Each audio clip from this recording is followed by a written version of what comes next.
Hello guys! Welcome back to my channel. So for today's video, tara, samahan nyo ako. Haul tayo, tapos lalagyan natin ng rates kung ano yung mga recommendation at hindi na natin bibilhin ulit. So sa glass na to, gustong gusto ko ito kasi it fits me well. Tapos ang ganda ng design. Na-order ko pala ito sa panglalaki na section.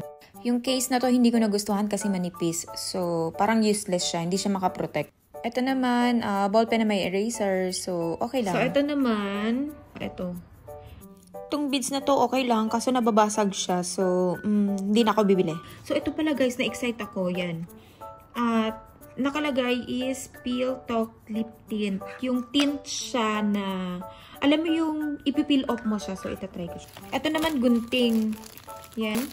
Itatry natin siya. Now. Kasi parang, yan. So, itatry natin siya. Hindi siya heavy. May mga hand cream kasi na pagkatapos mong gamitin, ayaw mong magdampot ng kahit ano kasi yung kanyang, ano ba yun? Yung residue niya, ililipat sa gamit. Ito hindi. Tignan nyo. Parang wala lang. So, ito, bumili ako ng screen protector na privacy. Mas mura sa Shein kaysa sa, dito sa store. So, ito, lalagay ko yun siya dyan. Diba? Ito naman, shoe wipes. Ito ay hindi po sponsored. It's a 24 gold eye treatment para sa malaking luggage. Para to kay mama.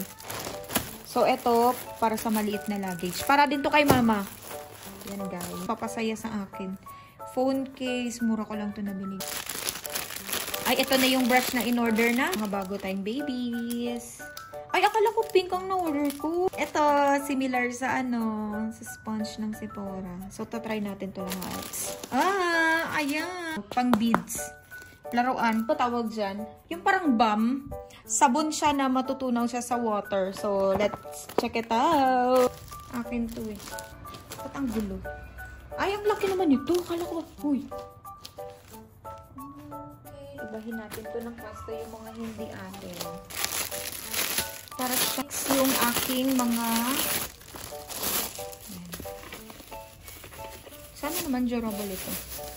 Uy, pero ay hala. Sabi ko na nga ba eh.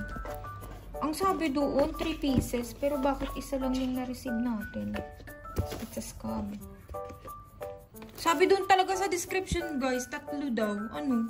Sanang 3 dito. Wala man. Naku. Sige lang, yaman mo na. Mga dapat tandaan pag nag-order ng Shein, magbasa talaga ng comment section.